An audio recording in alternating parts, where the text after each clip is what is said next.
এই তিলক কলকাটাকে সহজভাবে দেখার জন্য তোমাদের কিন্তু পুরো ভিডিওটা দেখতে হবে।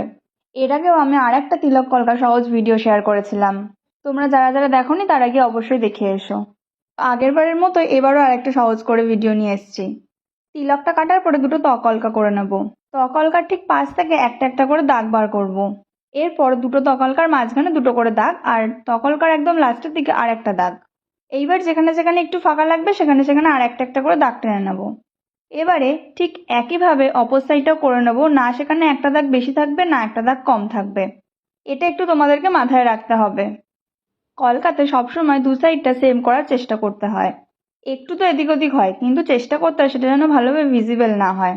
এরপর তকলকা আর প্রত্যেকটা লাইনের মাথায় একটা একটা করে ডট দিয়ে দেবো, আর যেই যেই জায়গাগুলো ফাঁকা ফাঁকা মনে হবে সেই জায়গাগুলো একটা করে ডট দিয়ে আজকের কাজটা শেষ করছি। তো এই সুন্দর ছোট্ট একটা ভিডিও তোমাদের কেমন লেগেছে অবশ্যই কমেন্ট করে জানিও। সহজ সহজ ভিডিও পেতে গেলে পেজটাকে ফলো করো।